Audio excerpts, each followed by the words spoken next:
X এর মানটা -4, অর্থাৎ এক্স এর মানটা এটাও হতে পারে। অর্থাৎ আসসালামু আলাইকুম, সবাই কেমন আছেন? আজকে আমরা আলোচনা করব কিভাবে সংখ্যা রেখা দিয়ে প্রশ্নোত্তর সলভ করা যায়।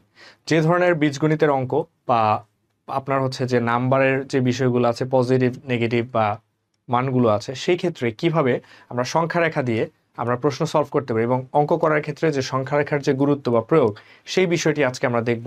এটি বিগত বছরের প্রশ্ন, এটা প্রাথমিক শিক্ষক নিয়োগ পরীক্ষায় এসেছিল 2024 সালে। তো ওই প্রশ্নটাতে এখানে দেওয়া আছে এক্স এর মান হচ্ছে 4 থেকে ছোট।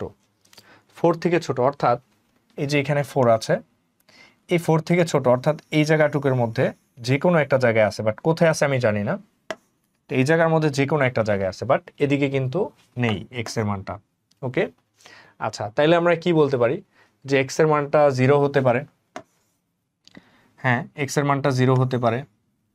এক্স এর মানটা 3 হতে পারে, অর্থাৎ 4 থেকে ছোট, অর্থাৎ এটাও হতে পারে। এক্স এর মানটা -4, অর্থাৎ এক্স এর মানটা এটাও হতে পারে। অর্থাৎ সবগুলোই হতে পারে।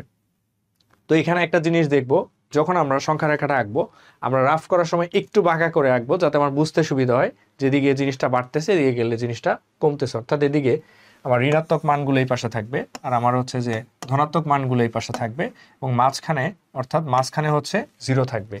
তো এই জিনিসটা যদি আমাদের চোখে ভাসে বা আমার ব্রেনে যখন সেভ হয়ে যাবে, তখন আমরা খুব ইজিলি আমরা চিন্তা করতে পারবো যে এই মানটার ভ্যালু কোথায়, তাহলে এইটা বড় নাকি এটা বড়। মাঝে মাঝে আমার কনফিউশন আছে, -4 বড় নাকি -2 বড়। তো এটা তাড়াহুড়োর মধ্যে আমাদের কনফিউশন হয়ে যায়। তো সেই ক্ষেত্রে আমাদের চোখে যখন সংখ্যা রেখাটা ভাসতে থাকবে, তখন আমরা খুব ইজিলি, খুব ভালোভাবে আমরা হচ্ছে যে আমরা একটা ডিসিশন নিতে পারবো। তো এই দ্রুত ডিসিশন নেওয়ার ক্ষেত্রে বা ফাস্ট ক্যালকুলেশনের ক্ষেত্রে এই সংখ্যা রেখাটা অত্যন্ত গুরুত্বপূর্ণ। ধন্যবাদ সবাইকে।